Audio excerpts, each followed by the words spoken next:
1987년 가난했던 우리는 공장에서 처음 만났어요.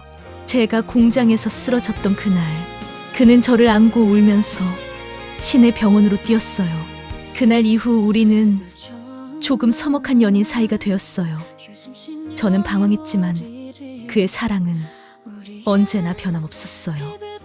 저는 대학을 준비 중이라 그에게 늘 소홀했고 예민했어요. 그는 제 등록금을 벌기 위해 고집을 부리며 중동 건설 현장 파병을 갔어요. 그를 중동으로 떠나 보내던 날, 잘 다녀오라는 인사도 제대로 못하고 그를 떠나보낸 뒷모습을 생각하면 지금도 가슴이 메어집니다. 저는 그가 떠나고 나서야 그의 빈자리를 알게 되었어요. 그의 사랑과 외로움을 알게 되었어요. 우리는 매일 편지를 주고받았고 제 인생에 가장 행복했고 가장 아팠던 시간이었습니다. 저는 그가 매달 보내주는 돈으로 대학교를 다녔어요.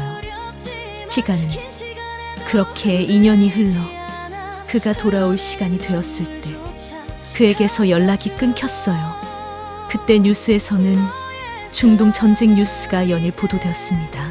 저는 미친 사람처럼 울며 불며 그의 회사를 찾아갔고 대사관도 찾아갔지만 기다리라는 말뿐이었어요. 혹시라도 그가 잘못되었을까봐 뉴스를 보는 게 너무 무서웠어요. 그가 너무 보고 싶어서 눈물로 하루하루를 보냈어요. 그때는 몰랐어요. 그 눈물이 그를 다시 만나게 할 줄은. 그와 연락이 끊긴 지 1년이 지났을 무렵에 회사에서 연락이 왔어요. 중동에 전쟁이 터져 그와 동료들이 실종되었다고. 저는 세상을 다 잃은 심정으로 오열했습니다.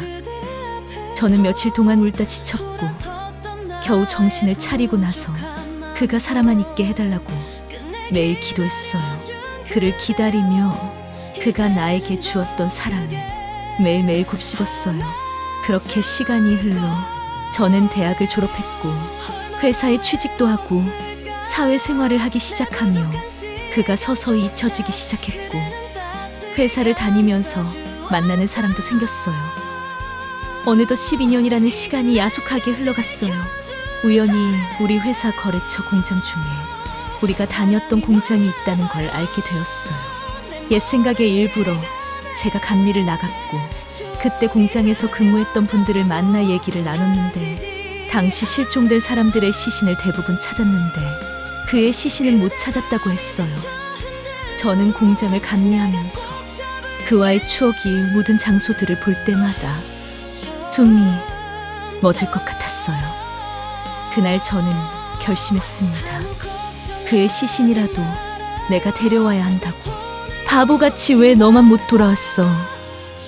회사에 1년치 연차를 다 내고 사귀던 남자친구에게도 솔직히 이야기하고 저는 모든 걸 내려놓은 채 중동 건설 현장으로 떠났습니다. 저는 쿠웨이트에 도착하자마자 현장으로 바로 갔고 그를 수소문했지만 시간이 12년이나 흘러 그를 기억하는 사람은 없었어요.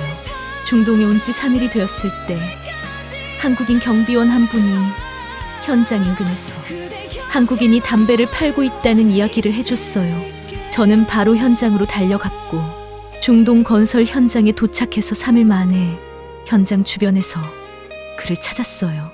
한쪽 다리를 잃은 채 지팡이를 짚고 저를 도망치는 그와 마주쳤어요. 저를 피하는 그를 붙잡고 울부짖었어요. 그가 못 도망가게 꼭 끌어안고 우리는 한참을 울었어요. 그는 자기가 다쳐서 저에게 짐이 될까봐 그랬다고 했어요. 저는 외쳤어요. 야, 이 바보야. 야, 이 바보야. 그의 가슴을 치며 그와 한없이 울었어요. 그를 데리고 한국으로 출발했어요.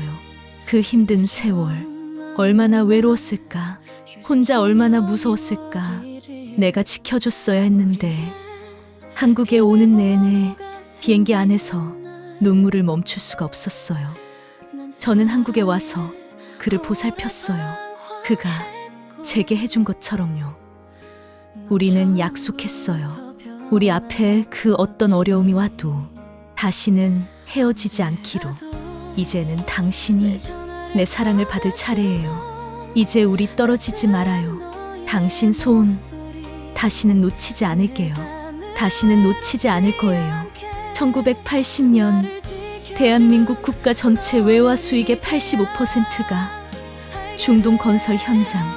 이 영상은 지금의 대한민국 초석을 위해 이 영만리 타지에서 청춘을 희생하신 우리 어른들께 헌정합니다. 좋은 시간이었으면 좋아요, 구독 눌러주시고 친구에게 이 영상을 공유해 주세요.